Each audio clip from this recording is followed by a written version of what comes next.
बिस्मिल्लाहिर्रहमानिर्रहीम अस्सलामुअलैकुम। अल्लाह ताला की करम और फजल और शुक्र के साथ आज का व्लॉग करते हैं जी शुरू।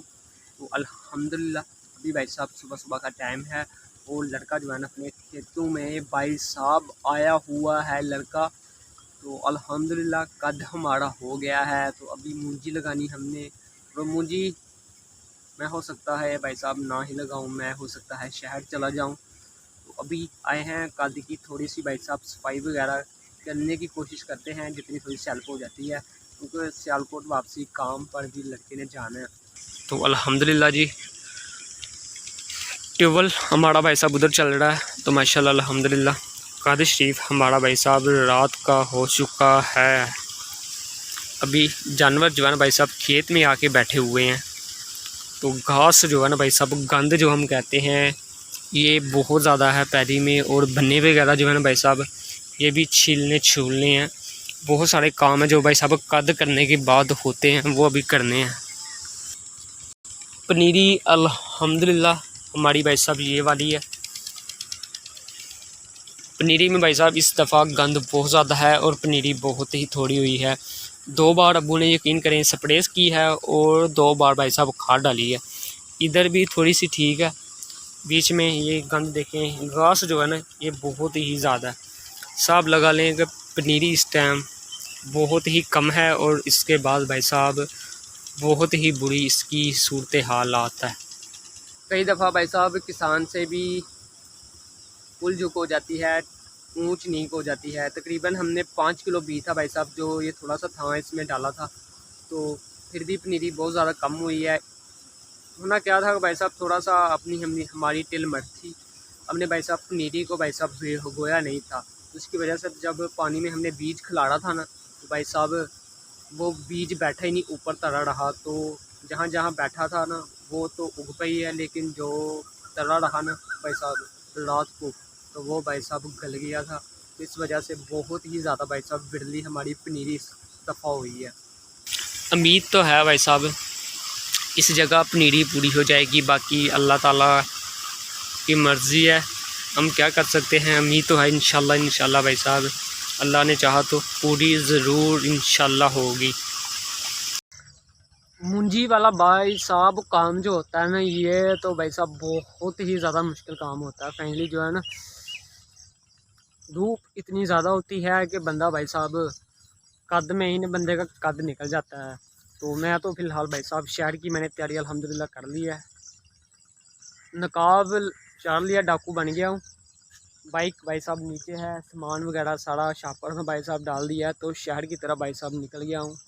करना क्या था भाई साहब, मेरी तो सलाह बन रही थी पहले छुट्टी करने की, तो भाई साहब कॉल आ गई उस्ताद की।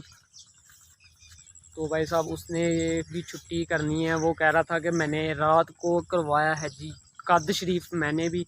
तो मेरे लाभे आने हैं, नाल का गाँव है वहाँ से, तो उन्होंने भाई साहब मूंजी लगानी है, तो मैं पनीरी वगैरह ढो रहा हूँ। तो तुम आ जाओ अकेले जाके ना काम करो। तो मैं आज छुट्टी करूँगा, तो अपनी बाइक भाई साहब आज लेकर आया हूँ मैं। तो अभी शहर की तरफ ही जा रहा हूँ मैं, तकरीबन तैयारी तो मेरी मुकम्मल हो गई है। जो ज़रूरी सामान था भाई साहब वो ले लिया, चार्ज लेने थे, हेडफोन वगैरह लेने थे, तो वो लेके गया हूँ मैं। हो सकता है कि कल या परसों मैं भी वापस आ जाऊँ, क्योंकि हमारा भी कद हुआ है ना, तो मुझे वगैरह हमने भी लगानी है। मैं तो इन चीज़ों से दूर ही रहता हूँ, लेकिन जितना दूर रहता हूँ उतना इन चीज़ों के भाई साहब करीब जाता रहता हूँ। कोशिश मेरी तो यही थी कि मुंजी लगा लें, अपना काम जो है ना ये फिनिश कर लें, उसके बाद बंदा फ्री होता है, जब दिल करे आए जाए, कोई मसला नहीं होता। लेकिन ये काम ज़रूरी होते हैं, जो चीज़ आपने भाई साहब पूरा साल खानी है ना वो तो ज़रूरी काम होता है। तो जो आप बीजेंगे तो बाद में वही आपने काटा होगा, काटना है ये मिसाल तो सुनी होगी, तभी लगाएंगे तो बाद में काटेंगे तो फिर खाएंगे। काम तो भाई साहब चलते रहते हैं, लेकिन ये वाले काम पूरा साल हमने खाना होता है, तो ये वाले काम भाई साहब बहुत ज़रूरी होते हैं। तो एक बंदे का लाजमी भाई साहब फैक्ट्री में होना चाहिए, क्योंकि काम बहुत ज़्यादा उनका। तो एक ने भी छुट्टी कर ली ना काम ख़राब हो जाता है, तो दोनों छुट्टी कर लें तो फिर तो काम उनका बिल्कुल बंद हो जाता है। काफ़ी लेबर होती है आगे उनकी काम करती होती है, हम काम करेंगे तो उनको काम मिलेगा। तो ये तो सभी चार भाई साहब चलते ही रहते हैं, दुनियादारी के काम है। तो बंदा जब इनमें पड़ जाए तो भाई साहब कहीं ना कहीं तो बंदा भाई साहब ऊपर ही जाता है। तो फाइनली अभी अल्हम्दुलिल्लाह भाई साहब नहर है, तो अभी बाइक को यहाँ से परताते हैं। वो भाई साहब जीटी रोड पर चलते हैं और सीधा भाई साहब सियालकोट चलते हैं भाई साहब सिटी हाउसिंग। अल्हम्दुलिल्लाह जी भाई साहब सिटी हाउसिंग में ऊपर गया हूँ, समझ लें कि सियालकोट आ गया हूँ। तो यहाँ से भाई साहब अभी काफ़ी दूर है, थोड़ा सा रास्ता है, तकरीबन 5 मिनट का रास्ता है ये सिटी हाउसिंग से भाई साहब नान के जाना है। सिटी हाउसिंग से भाई साहब जाने का ये फ़ायदा है ना, उधर रास्ते में भाई साहब गाड़ियाँ ट्रैफिक बहुत ज़्यादा होती है, तो यहाँ से बंदा आराम सुकून से भाई साहब जा सकता है। वो इतना ज़्यादा रश नहीं होता है और ईज़िली बंदा आराम सुकून से टाउन से भाई साहब गुजर के सीधा फैक्ट्री। तकरीबन भाई साहब 8:30 बजे में निकला था, तो अभी 9:45 हो चुके हैं। धूप माशाल्लाह अच्छी खासी है, जो है भाई साहब सर पर आ गई हुई है। सिटी हाउसिंग भाई साहब ये पता नहीं कितने एकड़ में है, इधर काम शाम भाई साहब बहुत ज़ोरों शोर के साथ शुरू हुआ है। बहुत बड़ी भाई साहब ये सिटी हाउसिंग है, तो निज़ाम इनका बहुत ज़बरदस्त है। अभी समझ लें कि मैं सिटी हाउसिंग में दाखिल हो रहा हूँ, तो बाहर का ये निज़ाम है, प्रोटोकॉल पूरा इन्होंने दिया हुआ है। बहुत ही प्यारी प्यारी भाई साहब सड़कें हैं, ऐसी तो शहर में करंट हाउसिंग में भी नहीं है जैसी यहाँ पर है। तो अभी भाई साहब जो अपना सफ़र रहता है इसे मुकम्मल करते हैं और भाई साहब चलते हैं फैक्ट्री शरीफ। यहाँ से गुजरने का यही फ़ायदा होता है कि ट्रैफिक वगैरह कुछ नहीं होता, बंदा ईज़िली आराम सुकून से भाई साहब चला जाता है। दूसरे रास्तों से ट्रैफिक बहुत ज़्यादा होती है, इधर सुनसान है, आराम सुकून से जाओ।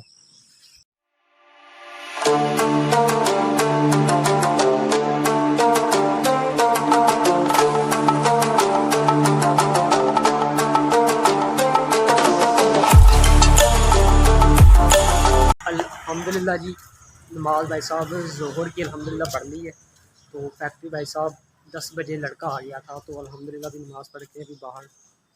अल्हम्दुलिल्लाह जी सुबह सुबह का टाइम है, तो अभी मौसम बहुत ही प्यारा है। धूप इतनी ज़्यादा निकली नहीं हुई है, लेकिन मौसम भाई साहब ज़बरदस्त है। तो अल्हम्दुलिल्लाह जी अभी बाहर भाई साहब घूमने आए थे। सुबह सुबह भाई साहब घूमने का जो मज़ा आता है वो भाई साहब कुछ भी नहीं होता। सुबह सुबह मॉर्निंग वॉक जो होती है ना, मैंने तकरीबन डेली रूटीन के साथ में भाई साहब उठना होता है। उठ कर भाई साहब आधा घंटा भाई साहब वॉक मैंने लाजमी करनी होती है डेली रूटीन के साथ। तो चाहे वो विलेज हो या भाई साहब कहीं शहर हो, विलेज तो भाई साहब खुद ही भाई साहब सारे काम हो जाते हैं। सुबह उठ के पट्ठे लेकर आने हो ना भाई साहब वॉक खुद ही हो जाती है। शहर में तो भाई साहब लोग खुद वॉक करते हैं, लेकिन गाँव में ना वॉक ऑटोमेटिक हो जाती है। जिसने भाई साहब जानवर रखे होते हैं ना, जिनको हम पंजाबी में डंगर आखते हैं, तो उनकी वॉक तो भाई साहब डेली होती के रहती है। 1 या 2 बार भाई साहब पट्ठे लेने जाओ ना सुबह सुबह, तो वॉक हो जाती है आराम सुकून के साथ। पहले आपने पैदल जाना है, फिर भाई साहब जाकर पट्ठे जब वरने होते हैं ना, तब जवान की मौत होती है भाई साहब। सबसे मुश्किल काम जो होता है ना, ये जानवरों का चारा लेकर आना और काटना और कुतरना और इनको भाई साहब डालना, ये सबसे ज़्यादा मुश्किल भाई साहब काम होता है। कहते हैं कि जिसने डंगर रखे हो ना भाई साहब, वो डंगर के साथ डंगर बनकर भाई साहब रहना पड़ता है, ऐसा सिस्टम होता है। जानवरों की सेवा करना बहुत ही औखा काम होता है भाई साहब। सूरज भाई साहब देखिए थोड़ा सा निकला हुआ है, आले दुआले भाई साहब बादल ही बादल हैं।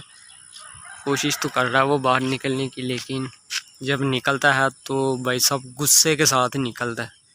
आज का व्लॉग इधर ही करते हैं ख़त्म। हम लारशाद को दीजिए इजाज़त, अल्लाह हाफिज़। फिर मिलेंगे आपको नेक्स्ट व्लॉग में। अगर अभी तक आपने चैनल को सब्सक्राइब नहीं किया है तो प्लीज़ भाई साहब चैनल को जल्दी से सब्सक्राइब कर दीजिए और वीडियो को एक प्यारा सा लाइक कर दीजिए। अल्लाह हाफिज़।